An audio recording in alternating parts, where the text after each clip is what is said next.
పిల్లలెవరు పాదచంద్రమౌళిక శిఖాలకు ఉచిత విద్యల సూచిక నిరుద్యోగ నిరాశలో యువత ఉండబద్రిక ఉద్యోగం జన్మ హక్కు నవ భవితకు వేదిక.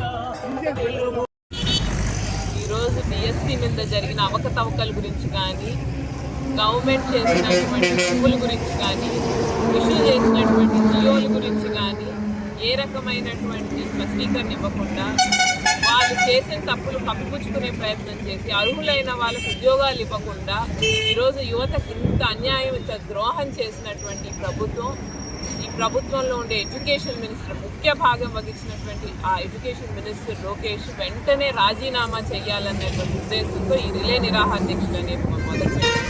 ప్రతి నియోజకవర్గంలో ప్రతి దగ్గర ప్రజలకి ఎంత అసహ్యం అంటే భవిత రేపు మన భవిష్యత్తు కేవలం యువతే.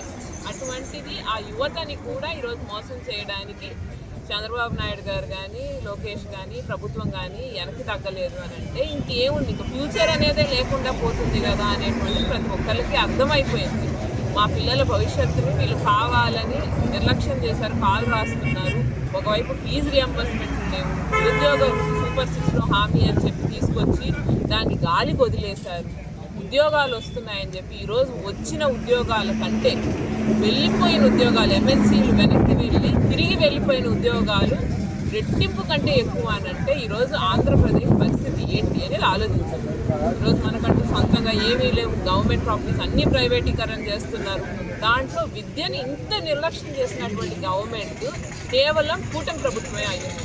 కాబట్టి వెంటనే ఎప్పుడైతే స్టూడెంట్స్ వద్దు అన్నారో దేశానికే ఎడ్యుకేషన్ మినిస్టర్ అయినటువంటి ధర్మేంద్ర ప్రధాన్ రాజీనామా చేయాల్సి వచ్చింది. అంటే లోకేష్ ఎంత ఖచ్చితంగా అతను చేసిన తప్పుకి అతనికి శిక్ష పడాలి. వెంటనే ఫస్ట్ రాజీనామా చేయడంతో పాటు పూర్తి స్థాయిలో అతను చేసిన తప్పుకి అతనికి శిక్ష కూడా పడాలి. ప్రతి ఒక్కరికి, అధికారులకు అయితే ఏమి ఈ పనులు చేసినటువంటి ప్రతి ఒక్కరికి శిక్ష పడాలనేది మా డిమాండ్.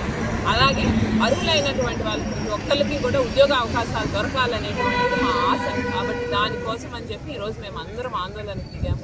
ఇది కంటిన్యూ అవుద్ది. ఎట్టి పరిస్థితుల్లోనూ యువతకి అన్యాయం చేసిన వాళ్ళని వైఎస్ఆర్సీపీ పార్టీ కానీ, జగన్ అన్న కానీ